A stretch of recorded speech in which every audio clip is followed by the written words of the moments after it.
Real Green Ninja here. Today we're talking about the detailed balance analysis report, so let's begin. Now you'll notice I have some customers already kind of on deck right now because I do want to show you who this report is actually talking about. But to run the report, we're going to go to Financial, Customer Balance menu, and then Detailed Balance Analysis. What this is going to do is going to give you kind of a snapshot of where your balances currently are in the grand scheme of things. When we go into the report, as with many of these screens, there's all sorts of different checkboxes, drop downs, and settings. So what we can do is we can go to Reports and clear Current to reset this report screen if you're not quite sure how it was ran before, or if you're not quite getting the results you think you should.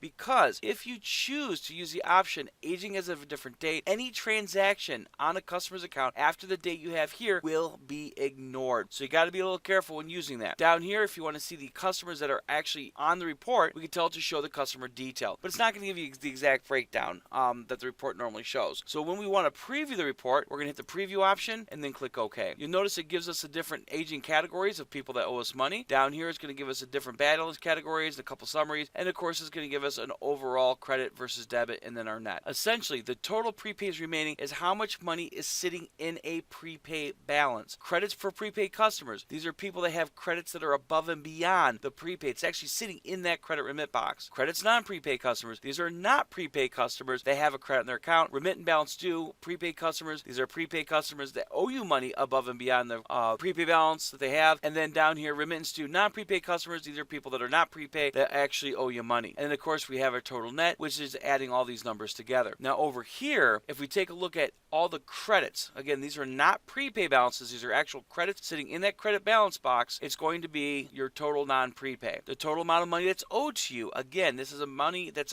above and beyond their prepay balance, is your total remittance, again, giving you a net due. And you might say, well, wait a minute, why are these two numbers different? Or why is this number different from here? Because this number here is not taking the prepay balances themselves into consideration. If you were to dump all that prepaid money down into the credit remit balance, then you'd end up with closer to the 1187 in my example here. So we're going to go ahead and close the preview because I actually want to show you who these customers are. I even took a little screenshot here so I can kind of set them off to the side, and that way we can kind of compare the different balances that you have. Okay, so let's go ahead and start taking a look at these customers. So if we take a look at the customers here, I'm going to go ahead and pop these guys open. There we go. You'll see here, this first customer, remit-only customer, it's talking about this one right here. He has no prepay balance. He only has a remit balance. So again, all these numbers that are in customers like this make up this number.